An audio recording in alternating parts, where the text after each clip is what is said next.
Temprano una mañana vi una oruga hambrienta y bien camuflada en un hermoso rosal. Al ver algunos de los brotes sin hojas, era obvio, incluso para el observador casual, que la oruga se abría camino carcomiendo las tiernas hojas con sus mandíbulas amenazantes. Alegóricamente, no pude evitar pensar que hay personas que son como esa oruga. Se encuentran por todo el mundo y algunos se disfrazan con tanta habilidad que quizás les demos cabida en nuestras vidas y antes de que nos demos cuenta han carcomido nuestras raíces espirituales y la de nuestros familiares y amigos. Vivimos en una época en la que abunda la desinformación sobre nuestras creencias. En tiempos como estos, el no proteger y profundizar nuestras raíces espirituales es una invitación a que las carcoman quienes procuran destruir nuestra fe en Cristo y nuestra creencia en su iglesia restaurada. En la época del Libro de Mormón, fue Sesrom quien procuró destruir la fe de los creyentes. Sus acciones y palabras eran una trampa del adversario, la cual tendió para entrapar al pueblo a fin de sujetarlos a él, para ligarlos con sus cadenas.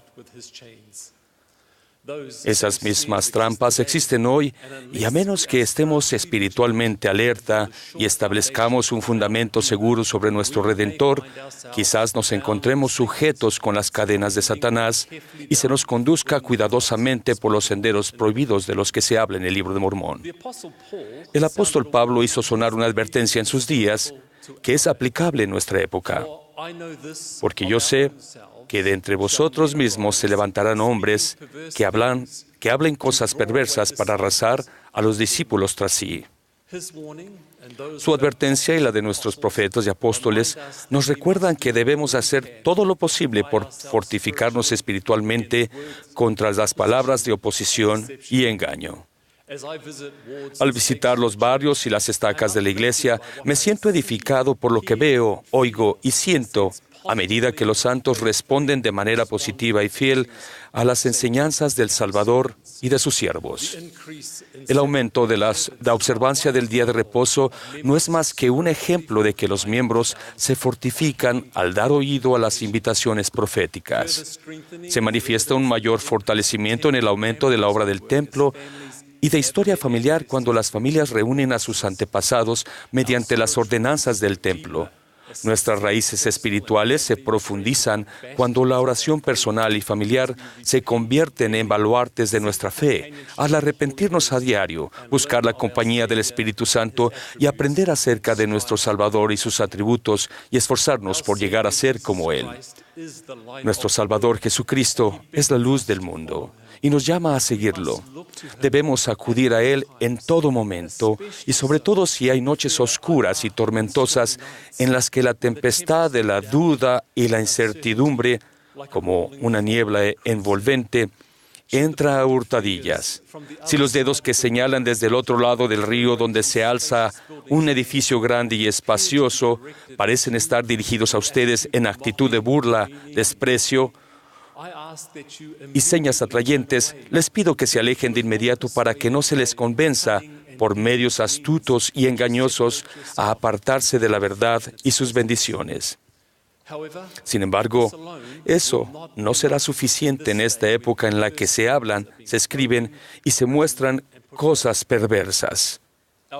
El elder Robert de Hales nos enseñó: a menos que ustedes estén anhelosamente consagrados a vivir el Evangelio, vivirlo con todo vuestro corazón, alma, mente y fuerza, no pueden generar la luz espiritual suficiente para hacer retroceder la oscuridad. Ciertamente, nuestro deseo de seguir a Cristo, que es la luz del mundo, significa que debemos actuar según sus enseñanzas. Somos espiritualmente fortalecidos y protegidos a medida que actuamos según la palabra de Dios. Cuanto mayor sea la luz en nuestra vida, menos sombras habrá.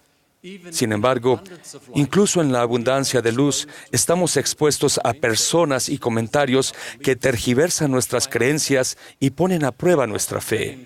El apóstol Santiago escribió que la prueba de nuestra fe produce paciencia.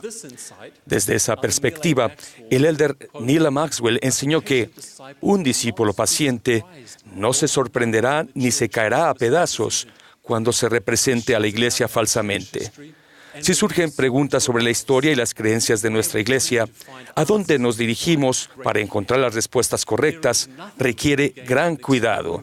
No se gana nada al explorar los puntos de vista y las opiniones de quienes están poco informados o decepcionados. El mejor consejo lo dio el apóstol Santiago. Y si alguno de vosotros tiene falta de sabiduría, pídala a Dios. El pedir a Dios lo debe preceder el estudio cuidadoso, dado que estamos bajo el mandato de las Escrituras de buscar palabras de sabiduría de los mejores libros, buscar conocimiento tanto por el estudio como por la fe.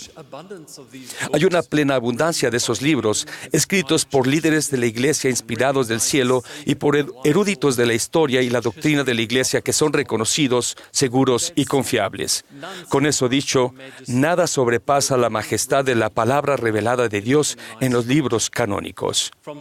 De esas páginas delgadas, repletas de perspectivas espirituales, aprendemos la verdad por medio del Espíritu Santo y así aumentamos en luz. El presidente Thomas S. Monson nos ha implorado que cada día todos estudiemos y meditemos en el Libro de Mormón con espíritu de oración. Hace varios años, cuando servía como presidente de la misión Fiji-Suba, algunos misioneros tuvieron una experiencia que les reafirmó el poder de conversión del Libro de Mormón. Un día caluroso y húmedo, dos élderes llegaron a una casa de un pequeño poblado de la Basa.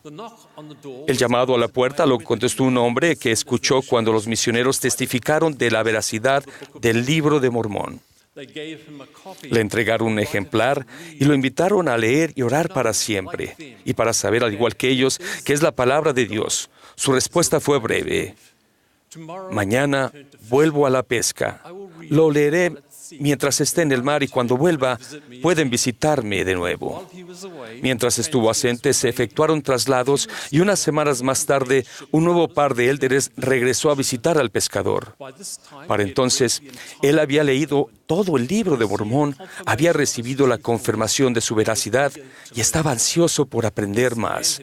Ese hombre había sido convertido por el Espíritu Santo, que dio testimonio de la verdad de las preciadas palabras en cada página de acontecimientos y doctrina que se enseñó hace mucho tiempo y se preservó para nuestros días en el Libro de Mormón. Esa misma bendición está al alcance de cada uno de nosotros.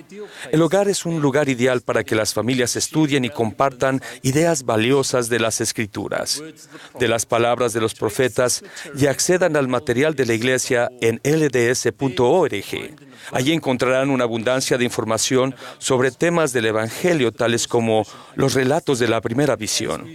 Al estudiar de los mejores libros, nos protegemos de las mandíbulas amenazantes que procuran carcomer nuestras raíces espirituales.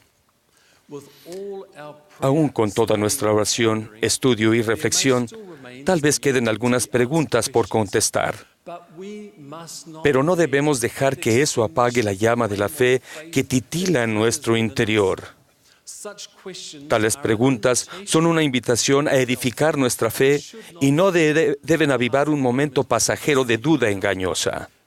Es la esencia misma de la religión no tener una respuesta segura para cada pregunta, ya que ese es uno de los propósitos de la fe.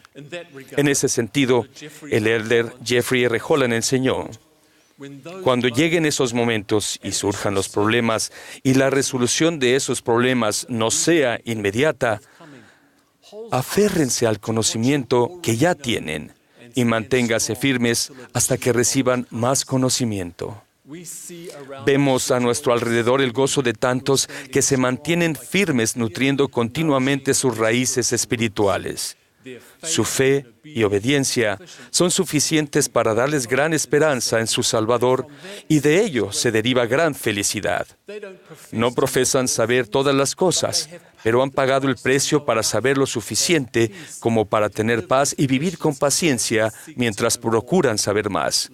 Línea por línea, su fe está cimentada en Cristo y se mantienen firmes como conciudadanos de los santos.